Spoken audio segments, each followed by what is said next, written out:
Hello నమస్తే. నేను journalist Srinivas. ఈరోజు ఆంధ్రజ్యోతి పేపర్లో మీ కష్టం నాకు తెలుసు అని చంద్రబాబు నాయుడు గారు ఒక స్టేట్మెంట్ ఇచ్చారు. దానికి సంబంధించి ఒక వార్తనిచ్చారు. రైతన్న మీకోసం అని ఈ రోజు నుంచి 1 వీక్ పాటు ఆంధ్రప్రదేశ్‌లోని రైతులు ఒక సాగు పద్ధతులట లాభసాటి సాగుకు పంచసూత్రాలపైన అవగాహన చేస్తారంట రాజకీయ నాయకులు. రాజకీయ నాయకులు అంటే ఎమ్మెల్యేలు, ఎమ్మెల్సీలు, ఎంపీలు, మార్కెట్ కమిటీ చైర్మన్‌లు, వివిధ కమిషన్ల చైర్మన్‌లు వీళ్ళంతా పోయి రైతుల ఇళ్ళకి పోయి లాభసాటి సాగు ఎట్లా చేయాలో చెప్తారట. మీ కష్టాలు మాకు తెలుసు అంటుండు చంద్రబాబు నాయుడు గారు. కానీ మామిడి రైతులు పంటకి ధర లేక ట్రాక్టర్లతోని కాలువల్లో పారబోసుకున్నారు. చెరుకు రైతులు వాళ్ళ చెరుకు పంటని వాళ్ళే అగ్గిపుల్ల పెట్టి తగలబెట్టుకున్నారు.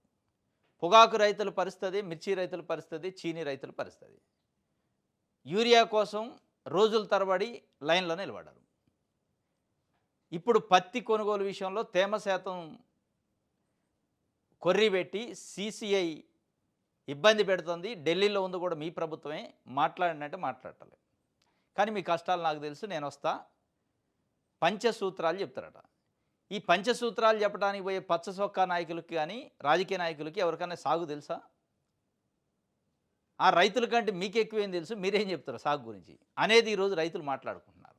వాస్తవాలు మాట్లాడుకుంటే ఏసీ కార్లలో పోయి గంజి సొక్కాలు వేసుకొని వెళ్ళి మీరేం చెప్తారు రైతులకి? మీ సూత్రాలు వాళ్ళకి అవసరం లేదు. వాళ్ళకి కావాల్సింది పండించిన పంటకి ధర. వాళ్ళకి పంట పండించడం తెలుసు. ఆ పండించిన ధరని కాస్త మెరుగైన ధర ఇస్తే చాలు. పెద్దగా కూడా వాళ్ళు కోరుకోవట్లే. పెట్టిన పెట్టుబడి వచ్చి అంతో ఇంత లాభం వస్తే చాలు అని ఒకటి కోరుకుంటున్నారు. అది ఇచ్చేది మీ చేతిలో ఉంది. అటు కేంద్ర ప్రభుత్వం మీరా, మార్క్ఫెడ్ కానీ, సీసీఐ కానీ, డిపార్ట్మెంట్ ఆఫ్ సివిల్ సప్లై కానీ ఇట్లాంటి శాఖలు టైం టు టైము రివ్యూ చేసుకొని టైంకి కొనే కార్యక్రమం చేస్తే ఇబ్బంది ఉండదు. యూరియా లాంటి ఎరువులు అందించే కార్యక్రమంలో ఇబ్బంది లేదు. మీరేదో పంచసూత్రాలు తెలవందేముందో వాళ్ళకి పంచసూత్రాలు డ్రోన్తోని స్ప్రే చేసేది చెప్తారట. అది ఇప్పటికే ఆల్రెడీ రైతులు చేస్తూనే ఉన్నారు. ఇట్లాంటి కొన్ని చెప్తున్నారు. ఒకవేళ అట్లాంటివి చెప్పాల్సి వస్తే అగ్రికల్చర్ డిపార్ట్మెంట్ ఉంటుంది, అగ్రికల్చర్ యూనివర్సిటీస్ ఉంటాయి, దానికి సంబంధించిన సైంటిస్టులు, ప్రొఫెసర్లు ఉంటారు. వాళ్ళు చెప్తారు, అవగాహన సదస్సులు పెడతారు. మీరు ఇంకా అట్లాంటివి ఏమైనా చెప్పాలంటే ఇప్పుడు ఎట్లాగే ఇండస్ట్రియల్ సమిటీలు పెడతాను కదా, ఫార్మర్స్ సమితి పెట్టండి. ఫార్మర్స్ గురించి ఏం ఆలోచిస్తారో చెప్పండి. ఇళ్ళకి పోయి ప్రచారం ఏంటిది? ఇది కేవలం ప్రచారం కోసం తప్ప ఈ పంచసూత్రాల్లో పని లేని పంచసూత్రాలు ఇవి. ఈ పంచసూత్రాల కోసం మీరు అవసరంలా, అది వేరే శాఖ ఉంటుంది. మీరు పోయి వ్యవసాయం గురించి రైతులు చెప్తారంటే అది నవ్వుకునే పరిస్థితి. ఇది కాకుండా ఇప్పటికైనా ఇప్పుడు కొనే వడ్లకు కానీ, పత్తికి కానీ వాళ్ళకున్న ఇబ్బందులు కానీ వాళ్ళని పరిష్కరించండి. సరైన మెరుగైన సమర్థమైన ధర ఇవ్వాలని వాళ్ళు కోరుకుంటున్నారు. అది చేయండి. అది చేయకుండా మీ కష్టం నాకైతే తెలుసు అని ఇదంతా ఎందుకు అనేది లెఫ్ట్ పార్టీలు కొన్ని చెప్తున్నాయి. అసలు దీనికి పెద్ద కుట్ర ఉంది. అతి తొందరలోనే కాంట్రాక్ట్ వ్యవసాయ పద్ధతిని, కార్పొరేట్ వ్యవసాయ పద్ధతిని ఆంధ్రప్రదేశ్లో ఇంప్లిమెంట్ చేయబోతున్నాడు చంద్రబాబు నాయుడు. కాంట్రాక్టు కార్పొరేట్ అంటే కొన్ని వందల వేల ఎకరాలను ఒక కాంట్రాక్టర్, ఒక కార్పొరేటర్ వచ్చి, కార్పొరేట్ కంపెనీ వచ్చి తీసుకుంటుంది. రిలయన్స్ లాంటి కంపెనీలు వాళ్ళకి ఇచ్చేయాలి, రైతులకు ఇష్టం ఉన్నా లేకపోయినా. వాళ్ళు ఇచ్చిన ధరకి వీళ్ళు కౌలు తీసుకోవాలి. అదే రైతులు మళ్ళీ వాళ్ళ పొలంలో పనిచేయాలి. వీళ్ళ భూమిని ఆ కాంట్రాక్టర్కో, కార్పొరేట్ శక్తులకు ఇచ్చి దాంట్లోనే శ్రమ చేసి కేవలం కూలి తీసుకోవాలి. ఆ పద్ధతి త్వరలో ఇంప్లిమెంట్ చేయబోతున్నాను లెఫ్ట్ పార్టీకి సంబంధించిన రైతు సంఘాలు చెప్తున్నాయి. ఇప్పటికీ దానికోసం అసలు ఈ రైతన్న మీకోసం అని వస్తుండే ఎప్పుడు రానాయన. ఈయన పదే ఈ మధ్యకాలంలో చంద్రబాబు నాయుడు గారు, కూటమి ప్రభుత్వం మేము పారిశ్రామికవేత్తలకు భరోసా ఇస్తాం, మీ పెట్టుబడికి మాది భరోసా, మీ లాభాలకు మాది భరోసా, మీకు ఏం కావాలో చెప్పండి, ఎన్ని ఎకరాల భూములు కావాలో, ఎక్కడ కావాలో చెప్పండి అని పదే అంటున్నారు. జపాన్ చేస్తున్నారు 18 నెలల నుంచి. ఈ జపాన్ చూసి ఒక రకంగా రైతుల్లో కూడా ఒక చర్చ. ఈయన గెలిచింది మన కోసమా, పారిశ్రామికవేత్తల కోసమా, మన రాష్ట్రం కోసం, బయట ఉన్న పారిశ్రామికవేత్తల కోసం అని చర్చ జరుగుతుంది. ఆ చర్చను కూడా మాఫీ చేయడానికి నేను కూడా మీకోసం కూడా వచ్చిన, రైతన్నల కోసం వచ్చినా, మీ బాధ నేను చూసినా ఇన్నా. ఇంటేం సుఖం, పరిష్కారం చేయాలి. ఇది ఒక కార్యక్రమంగా ఈరోజు నుంచి 1 వీక్ పాటట షెడ్యూల్ ప్రకారమే స్థానిక సంస్థల ఎన్నికలు ఉండే అవకాశం ఉందని ఇప్పటికీ కూటమి పదే దానిపైన రివ్యూలు కూడా చేస్తుంది. స్థానిక సంస్థల ఎన్నికలు అంటే ఎంపీటీ, జెడ్పీటీసీ నెక్స్ట్ 2026 సెప్టెంబర్, అక్టోబర్లో ఉంటాయి. సర్పంచ్లు అయితే 2026 మార్చిలోనే నిర్వహించాలి. ఫిబ్రవరి, మార్చిలోనే కంప్లీట్ చేయాలి. ఎందుకంటే 21 మార్చిలో అయినాయి, 5 ఇయర్స్ కంప్లీట్ అయింది కాబట్టి. కానీ అప్పుడు ఎస్ఎస్సి ఇంటర్మీడియట్ ఎగ్జామ్స్ ఉండే అవకాశం ఉంది, పబ్లిక్ ఎగ్జామ్స్ కాబట్టి మార్చి ఏప్రిల్ తర్వాత మే నెలలో అట్లా పెట్టే అవకాశం ఉంది. స్థానిక సంస్థలు షెడ్యూల్ ప్రకారమే. అది ఇక్కడ ఇంకొక మేలకి ఇక్కడ సేమ్ తెలంగాణ లెక్కనే ఉంది. బీసీలకు 34% రిజర్వేషన్ ఇస్తాం మేము గెలిస్తే అని కూటమి హామీ ఇచ్చింది ఎన్నికల్లో. ఆ 34 మళ్ళీ పార్టీ పరంగానే ఇస్తాం అనే కాడికి వచ్చింది. ఎందుకంటే తెలంగాణలో మనం చూస్తున్నాం కాబట్టి జీవోలు చెల్లట్లేదు. బీసీలకు ఇప్పుడు ఇవ్వటానికి పరిస్థితి లేదు. తెలంగాణలో వాళ్ళు కంప్లీట్గా చేతులు ఎత్తేసి కాంగ్రెస్ పార్టీ మేము పార్టీ పరంగా ఇస్తామన్నారు. కానీ ఆంధ్రప్రదేశ్లో ఆ పరిస్థితి లేదు. 34% ఇచ్చే స్కోప్ ఉంది వాళ్ళకి. ఎందుకంటే ఆంధ్రప్రదేశ్కి తెలంగాణకి డిఫరెన్స్, తెలంగాణలో కాంగ్రెస్ పార్టీ ప్రభుత్వం ఉంది. ఢిల్లీలో ఉన్న ఎన్డీఏ కూటమిని ప్రభావితం చేయలేకపోవచ్చు. కానీ ఈరోజు ఆంధ్రప్రదేశ్లో ఉన్న ప్రభుత్వం కూటమి ప్రభుత్వమే అక్కడ ఢిల్లీలో కూడా ఉంది. ఆంధ్రప్రదేశ్ ఎంపీల పైన ఆధారపడి ఎన్డీఏ గవర్నమెంటు నరేంద్ర మోడీ ప్రధానమంత్రి ఉంది. నిజంగానే చంద్రబాబు నాయుడు గారు కానీ తెలుగుదేశం పార్టీ పదే పదే మాది బీసీల పార్టీ, బీసీల కోసమే పుట్టిన పార్టీ, బీసీలు పుట్టించిన పార్టీ అంటారు.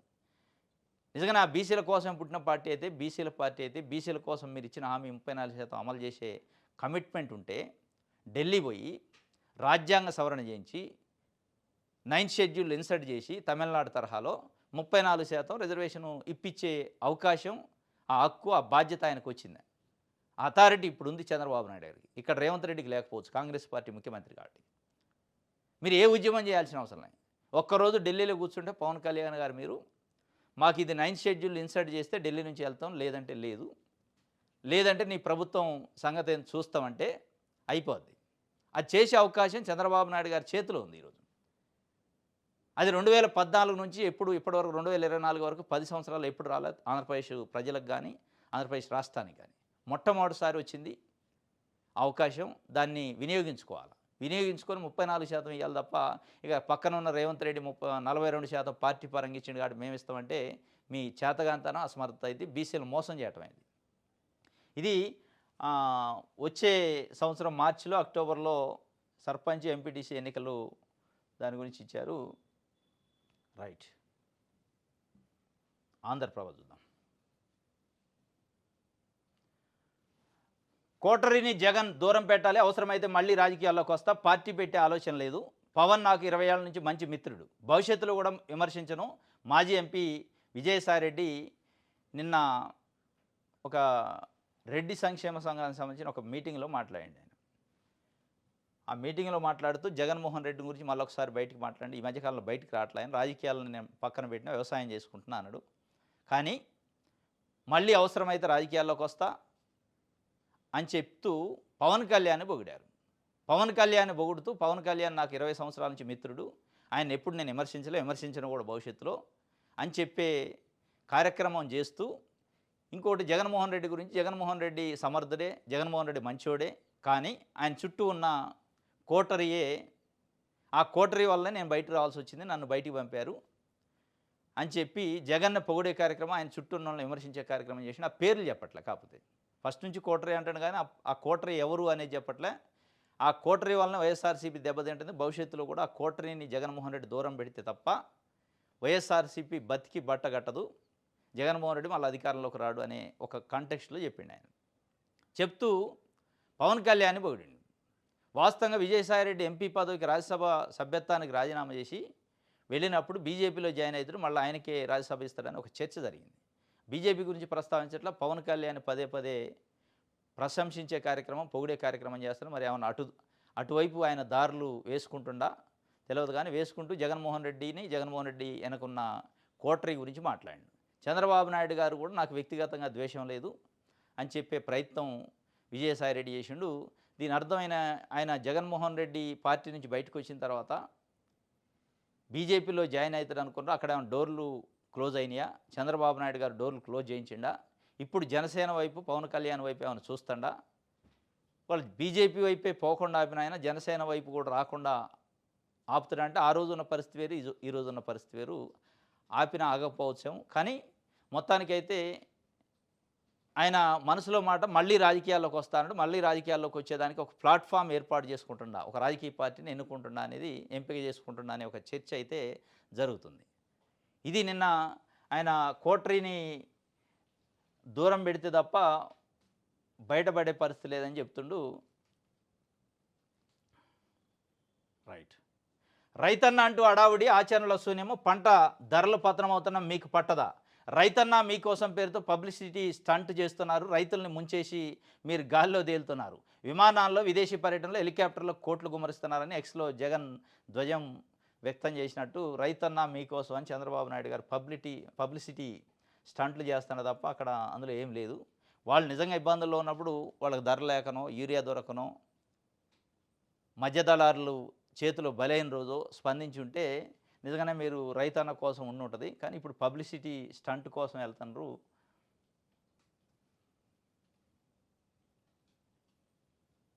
రైట్.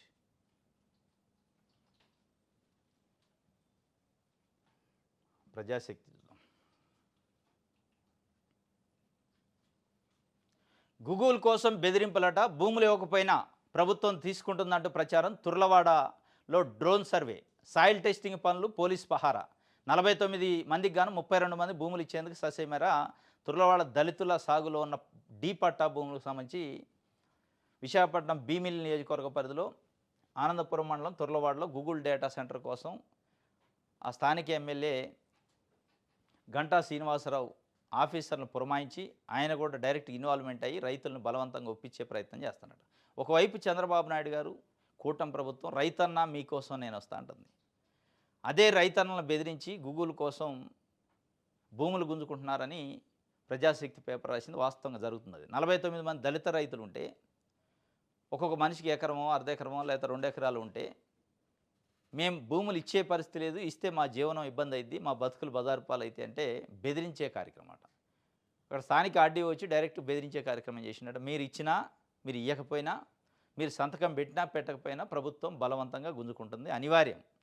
ఎకరానికి ఇంత అని ఇస్తాం, 25 లక్షలు ఏదో పరిహారం అట ఇస్తాం, అది తీసుకొని మీ పని మీరు చేసుకుంటేనేమో మంచిది, లేదు అంటే బలవంతంగా గుంజుకునే కార్యక్రమం ఉంటుంది, ఎట్టి పరిస్థితులు ఆగదని చెప్పారట. అయినా 49 మందిలో 32 మంది సంతకాలు పెట్టలే. ఆ 32 మందిని నయాన భయాన బెదిరించే కార్యక్రమం చేస్తానట ఎమ్మెల్యే మనుషులు, ఆఫీసర్లు, పోలీసులు వీళ్ళతోని. దాంట్లో ఇండ్లు కూడా ఉన్నాయట. డీ పట్టాలలో చిన్న చిన్న గుడిసెలు వేసుకొని జీవించే పరిస్థితి, వాళ్ళను కూడా ఖాళీ చేస్తున్నాడు. ఒకవైపేమో రైతన్నా మీకోసం నేను వస్తున్నా, మీ బాధలు నాకు తెలుసు, నేను అర్థం చేసుకుంటా అనేటప్పుడు వాళ్ళు కన్విన్స్ చేయాలి. కన్విన్స్ చేసే పరిస్థితి ఉండాలి, బెదిరించే పరిస్థితి ఉండదు. బెదిరిస్తుంది గూగుల్ డేటా సెంటర్ కోసం అని చెప్పి. ఇప్పుడు పారిశ్రామికవేత్తల కోసం మీ తపన, పారిశ్రామికవేత్తలను ఇచ్చే మీకు భరోసా రైతులకి ఇవ్వట్లే. రైతుల దగ్గరనే బెదిరింపులు, వాళ్ళ దగ్గర ఏమో భేద ఏడుపులు, వాళ్ళ దగ్గర పోయి కాళ్ళు మొక్కే కార్యక్రమాలు. ఎందుకంటే లూలు కంపెనీ అధినేతని కారు దాకపోయి సెండ్ ఆఫ్ ఇచ్చిండు చంద్రబాబు నాయుడు గారు. అదే రైతుల దగ్గరకు వచ్చేటాలకి వాళ్ళు కాళ్ళ వెళ్ళబడ్డ వదిలిపెట్టే పరిస్థితి లేదని చెప్పి ఒక వార్తని ప్రజాశక్తి ఇచ్చింది. రైట్. కేంద్రపాలిత ప్రాంతంగా చండీగఢ్ బిల్లుపై ప్రతిపక్షాల ఆగ్రహం. తుది నిర్ణయం తీసుకోలేదన్న కేంద్ర హోంశాఖ. కేంద్ర ప్రభుత్వం హోంశాఖ వచ్చే పార్లమెంటు శీతాకాల సమావేశాల్లో పంజాబ్, హర్యానాకు ఉమ్మడి రాజధానిగా ఉన్న చండీగఢ్ పైన ఒక కుట్ర చేయబోతుంది. ఆ రాజధానిని కేంద్రపాలిత ప్రాంతం, ఇప్పుడు కేంద్రపాలిత ప్రాంతం రాష్ట్ర పరిధిలోకి తీసుకొచ్చే కార్యక్రమం. వాస్తవం కేంద్రపాలిత ప్రాంతాల్లో అసెంబ్లీ ఉండి, రాష్ట్రానికి అసెంబ్లీ, మంత్రివర్గం, రాష్ట్ర ప్రభుత్వం ఉంటే కేంద్రపాలిత ప్రాంతం పరిధిలోకి రాదు. అక్కడ హర్యానాకి, పంజాబ్కి 2 రాష్ట్రాలకు అసెంబ్లీలు ఉన్నాయి, 2 రాష్ట్ర ప్రభుత్వాలు ఉన్నాయి. కానీ పంజాబ్లో ఆమ్ ఆద్మీ పార్టీ ఉంది. ఆమ్ ఆద్మీ పార్టీని కట్టడి చేసే కార్యక్రమం కోసం ఆమ్ ఆద్మీ పార్టీకి సంబంధించిన పంజాబ్ క్యాపిటల్ సిటీ చండీగఢ్ కాబట్టి ఆడ కంట్రోల్ చేయడం కోసం ఇవన్నీ ఎత్తుగాళ్ళు. ఇప్పుడు ఢిల్లీలో ఎట్లయితే లా అండ్ ఆర్డరు, హోంశాఖ మంత్రిత్వ శాఖ కేంద్ర ప్రభుత్వం చేతిలో ఉంటుందో ఆ పరిస్థితి అక్కడ తీసుకొని రావాలి.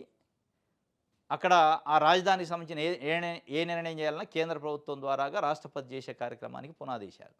దానికి పెద్ద ఎత్తున విమర్శలు వచ్చినాయి. వాస్తవంగా ఇప్పటిది కాదు, పంజాబ్ ఎప్పుడైతే పంజాబ్ హర్యానా నుంచి విడిపోయిన తర్వాత హర్యానాకి పంజాబ్ కలిసి అక్కడే రాజధాని పెట్టారు. ఎప్పుడు లేనిది ఇప్పుడు ఎందుకు వచ్చిందంటే ఆమ్ ఆద్మీ పార్టీ ఉంది అక్కడ. ఆమ్ ఆద్మీ పార్టీని కంట్రోల్ చేయడం కోసం, ఆమ్ ఆద్మీ పార్టీని ఇబ్బంది పెట్టడం కోసం డైరెక్ట్గా వాళ్ళ అడ్మినిస్ట్రేషన్లో ప్రజలు ఎన్నుకున్న ప్రభుత్వంలో దూరి ఢిల్లీ నుంచి పెత్తనం చేయడం కోసం ఒక ప్రయత్నం చేస్తున్నారు అనేది ప్రతిపక్షాలు, కాంగ్రెస్ పార్టీ, ఆమ్ ఆద్మీ పార్టీ, మిగతా అకాలీదళ్ పార్టీ వీళ్ళంతా విమర్శలు పెద్ద ఎత్తున విమర్శించారు. కొంచెం వెనక్కి తగ్గారు. ప్రస్తుతానికే నాకు తెలిసి తాత్కాలికంగా వెనక్కి తగ్గారట. మరి దాని తర్వాత మళ్ళా అడుగులేసే అవకాశం కూడా ఉంది అని చెప్తున్నారు. రైట్, సాక్షి పేపర్.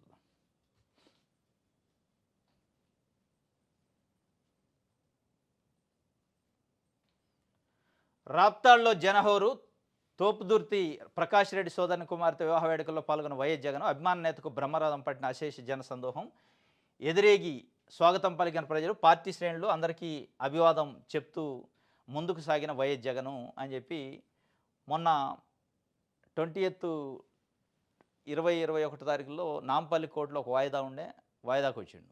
ఆ రోజు పెద్ద ఎత్తున హైదరాబాద్లో ఆయన అభిమానులు, వైఎస్ఆర్సీపీ శ్రేణులు, రకరకాలుగా అభిమానించేవాళ్ళు పెద్ద ఎత్తున రోడ్ల మీదకి వచ్చారు. ఒక రకంగా జనం ఫుల్గా వచ్చారు. దానిపైన తెలుగుదేశం పార్టీకి సంబంధించిన పత్రికలు, మీడియా జన సమీకరణ చేసిండు జగన్మోహన్ రెడ్డి. ఎందుకు అంటే కోర్టు వాయిదాల నుంచి తప్పించుకోవడానికి. ఇగో నేను వస్తే ఇట్లా ఉంటుంది, ఈ ట్రాఫిక్ సమస్య, ఈ భద్రతా సమస్యలు, కోర్టులో ఉన్న అడ్వకేట్లకి, కోర్టులో ఉన్న క్లయింట్లకి, కోర్టు స్టాఫ్కి ఇబ్బందికరమైన పరిస్థితి ఉంటుంది, కాబట్టి నన్ను రమ్మనొద్దు అని చెప్పడం కోసమే మొబలైజేషన్ చేసిండు అన్నారు. కానీ మొబలైజేషన్ చేయలేదు, అది అభిమానంతో వచ్చారని వైఎస్ఆర్ చెప్పింది. కానీ మరి నిన్న ఒక వివాహానికి పోయినాడు, దానికైతే చేయరు కదా. ఇప్పుడు కోర్టు వాయిదాకు తప్పించుకోవడానికి నిజంగా మొబలైజేషన్ చేసిండు అనుకుందాం. వివాహ వేడుకలకు కూడా మొబలైజేషన్ చేసే పరిస్థితి ఉండదు. వివాహ వేడుకకి కొన్ని వేల మంది వచ్చారు ఆయన వస్తాడని తెలిసి. ఇవి ఇట్లాంటి అంటే జనం నుంచి స్పందన, జనం నుంచి అభిమానం ఉంది.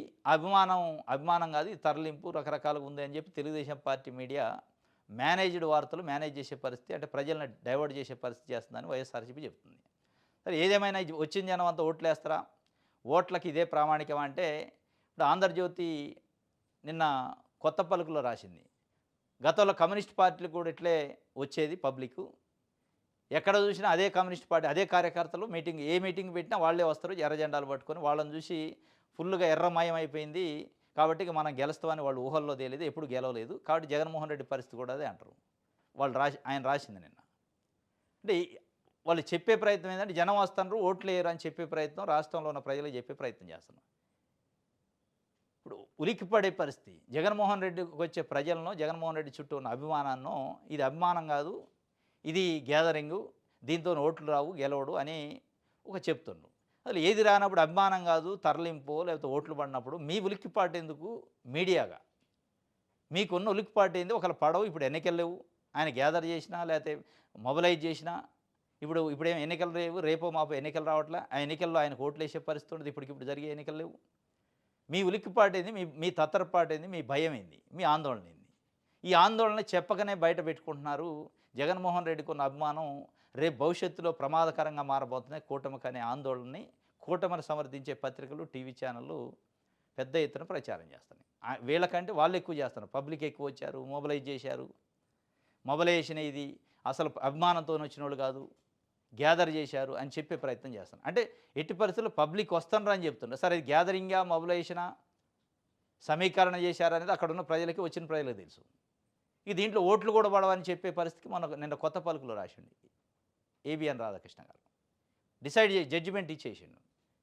జగన్మోహన్ రెడ్డి మీటింగులకో, జగన్మోహన్ రెడ్డి చూడటానికో, జగన్మోహన్ రెడ్డి అభిమానం ఉండి వచ్చే ప్రజలు ఓట్లేయరు, కాబట్టి ఆందోళన చెందాల్సిన అవసరం లేదని చెప్పే ప్రయత్నం, లోపట ఉన్న భయాన్ని బయట పెట్టుకునే పరిస్థితికి వచ్చింది. ఇది ఒక వార్త.